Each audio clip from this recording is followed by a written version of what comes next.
uma boa tarde para você, para quem está nos assistindo. Brasília é um pouquinho frio, começou de 10 graus, sabe que 10 graus para Brasília aqui já tem fluxo migratório em direção ao Nordeste, o pessoal desesperado aqui de frio. Mas tudo indo normalzinho, tudo bonitinho.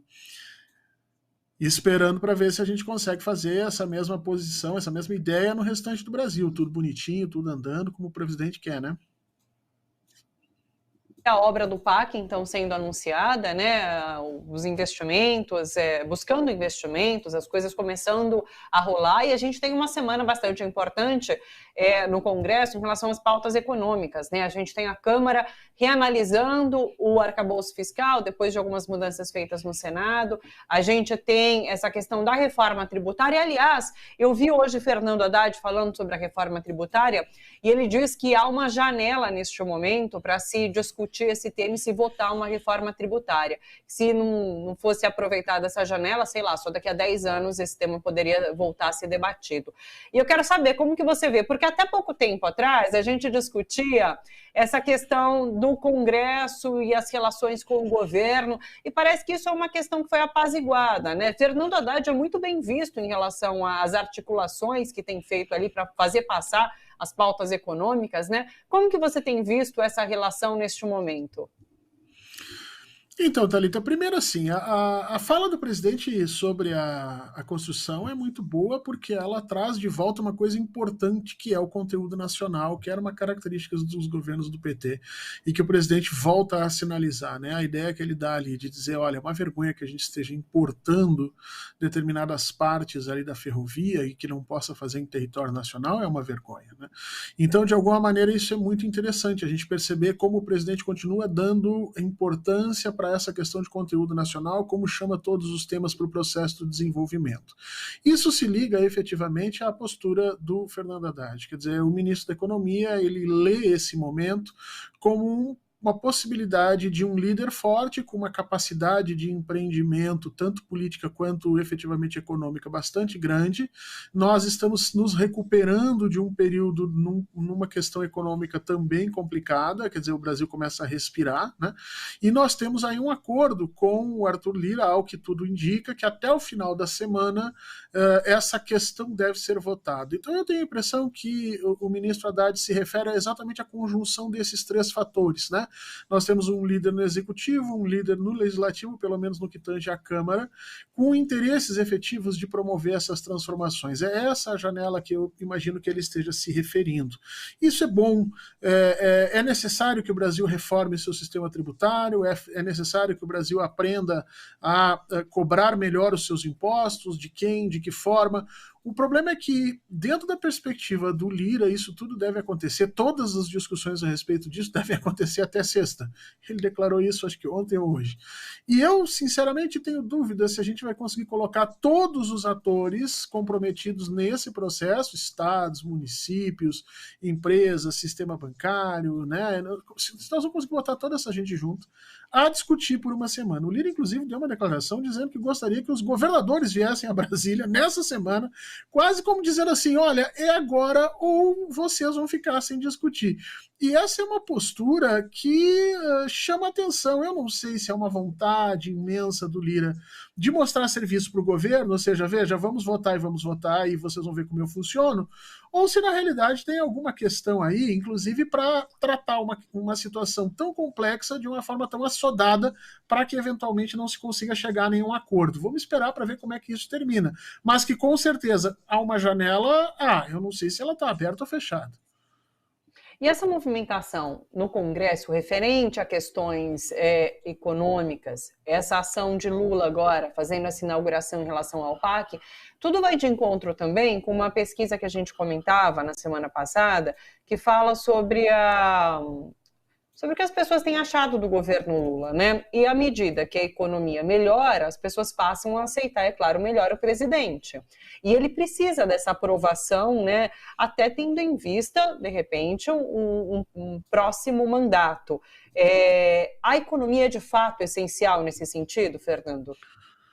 Sim, é o que vai fazer a diferença entre o apoio que o presidente já tem, em virtude da sua história política e da forma como ele, nos 2 primeiros mandatos, tratou determinados grupos sociais, e o apoio que ele precisa ainda galgar para garantir efetivamente um substituto, né, fazer o seu sucessor, ou mesmo para que venha a se reeleger.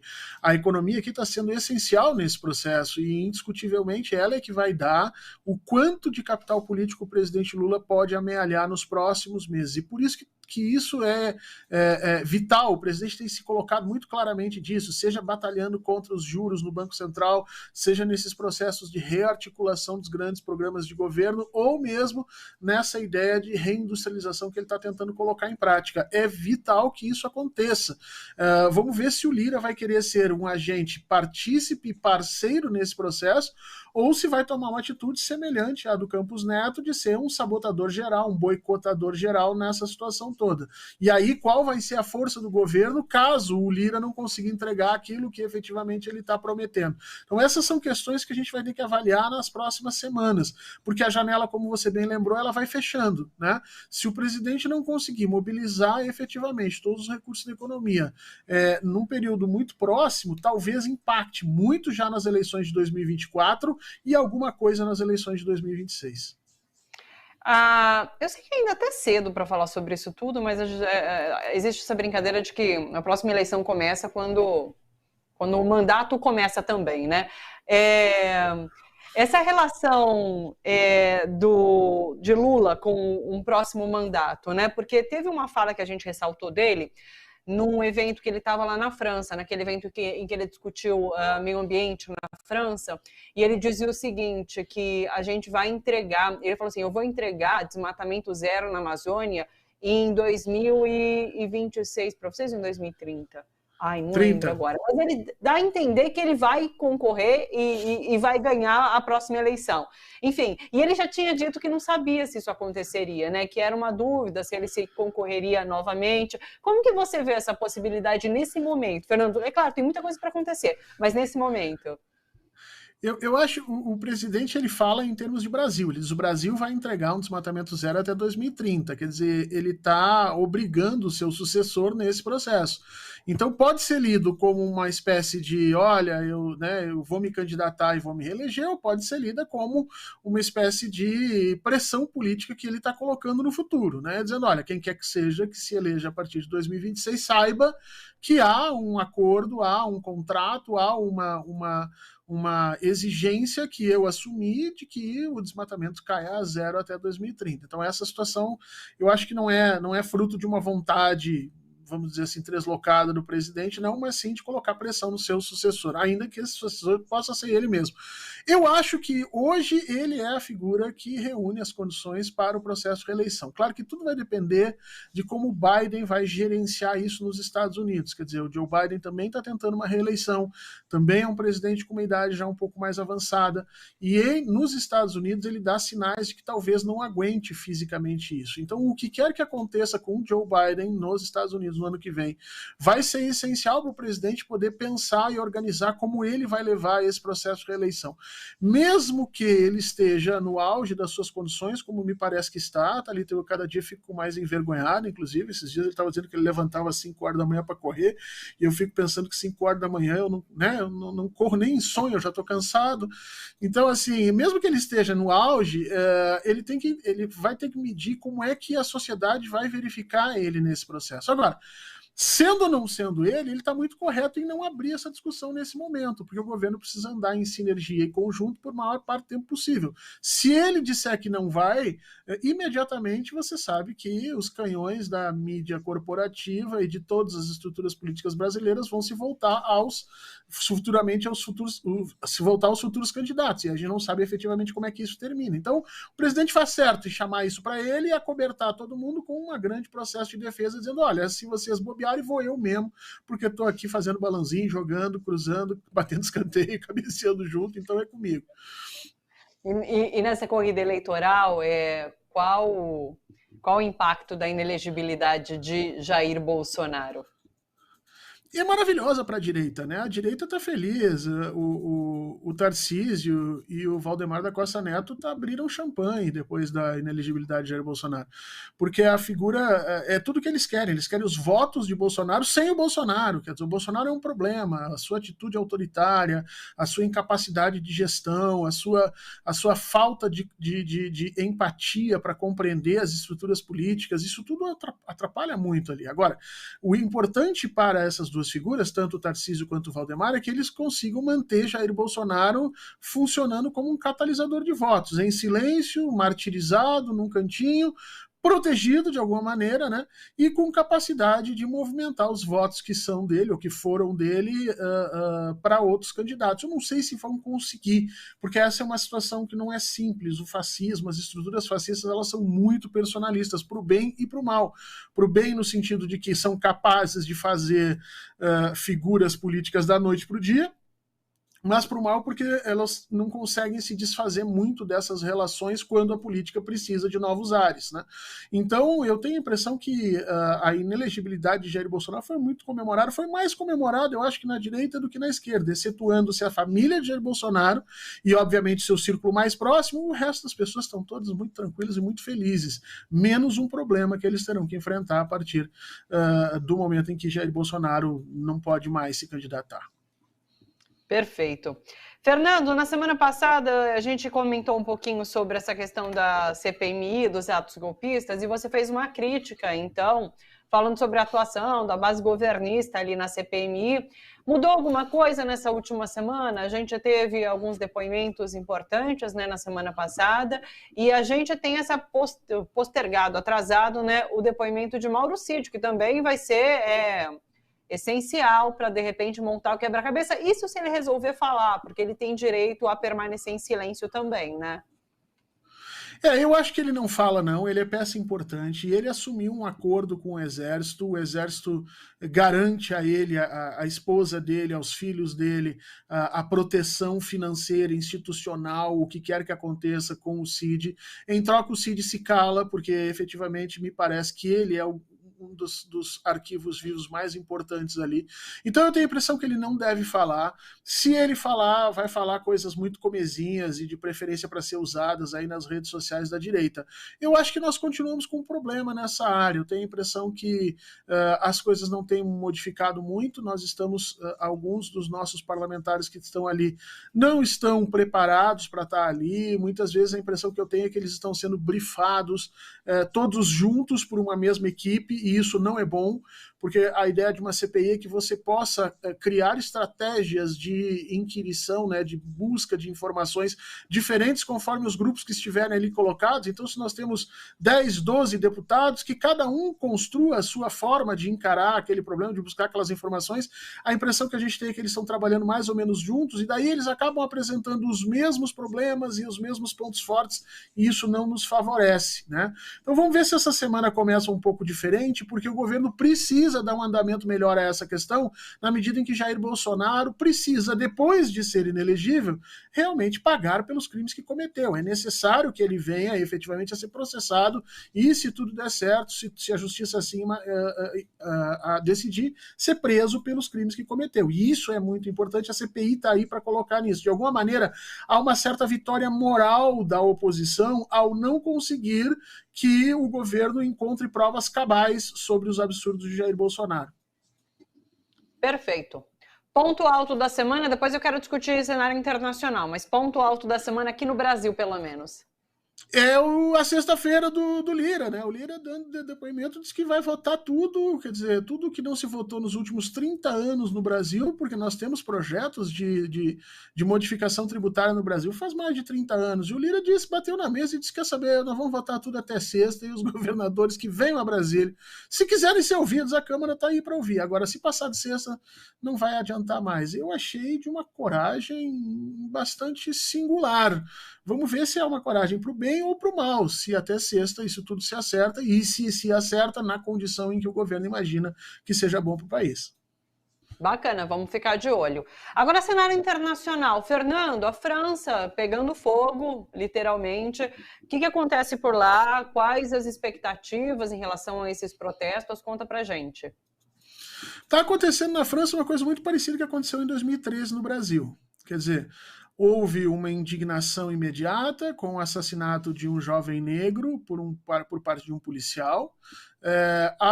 Os grupos de esquerda foram às ruas pedindo respeito, pedindo uma reformulação na política de policiamento da França, mas nesse momento eles já estão perdendo essa narrativa e o que nós estamos vendo são hordas de grupos neofascistas indo às ruas. Inclusive, parte desse discurso que vocês repercutiram aqui, dos prefeitos pedindo que a população então se coloque na condição de barrar essas violências, é porque desde ontem à noite grupos vestidos de preto e mascarados de cidadãos patriotas já tomaram para si alguns espaços na França, especialmente em Lyon, e estão fazendo um policiamento bem ao estilo fascista. Então, assim, é preciso que a gente tenha muito cuidado no que está acontecendo ali, porque desde a eleição de Macron, eu me lembro que eu fiz esse comentário, inclusive, contigo aqui, as pessoas felizes. O apelo a uma mobilização cívica.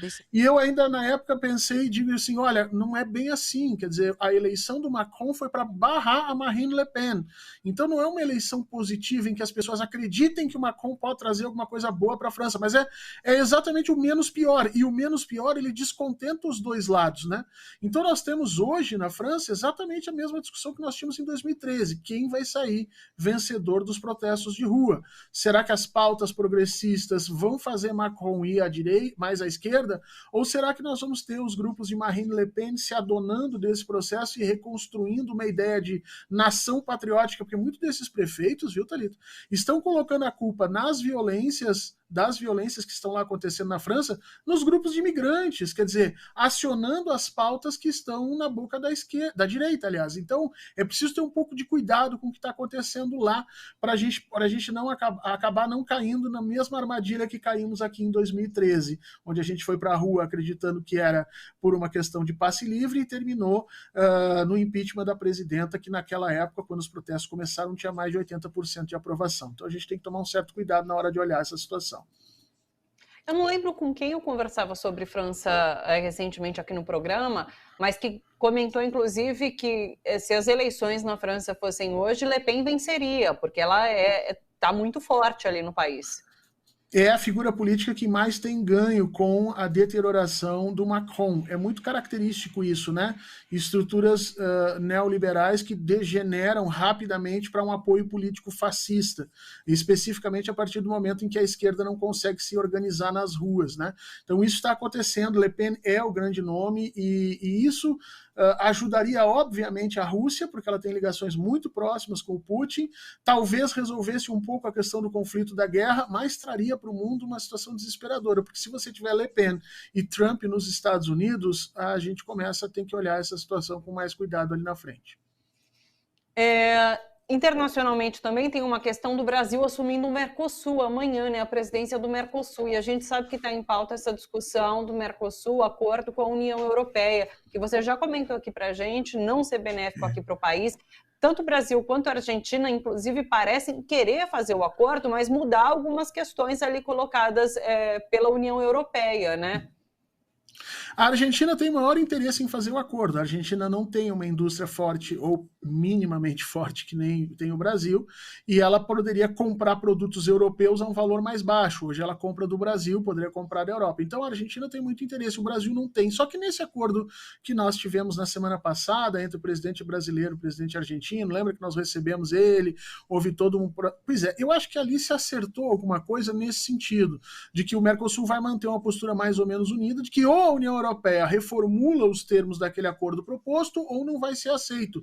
O que eu acho que a União Europeia não vai reformular, e esse acordo vai voltar a estaca zero, voltar àquelas relações normais que nós tínhamos com mesinhas, e eu acho que é ali mesmo que tem que ficar. Até que a gente tenha um crescimento econômico e industrial brasileiro mais robusto, nós não vamos conseguir pressionar a União Europeia para que ela ceda nos pontos que nós queremos nessa questão do acordo. Então não é de todo ruim, mas me parece que a chegada do Brasil no Mercosul talvez pacifique um pouco melhor essa questão, faça com que a gente possa trabalhar como grupo, como bloco, que sempre foi a ideia da organização original desse bloco econômico, né? Então, acho que são boas notícias, não vejo com maiores problemas. Agora, resta saber como é que os norte-americanos vão ver a entrada do Brasil nesse momento, né? Porque o Brasil dá toda uma significação para um projeto de identidade latino-americano, de ação política conjunta, que talvez incomode ainda mais essa postura norte-americana.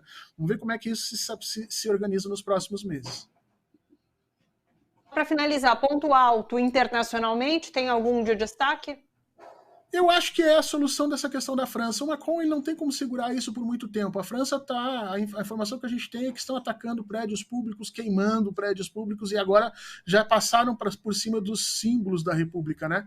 Então a gente realmente precisa que o Macron tome uma decisão, e essa decisão vai ser fundamental para entender para que lado vai cair o governo dele, se ele vai buscar acordos mais progressistas ou se vai efetivamente permitir que a França caia nesse sistema neofascista. O que, se você imaginar que a Espanha também está entrando nisso, que nós já temos a Ucrânia dispersando uma grande quantidade de cidadãos aí imbuídos dessas ideologias de extrema-direita pela Europa.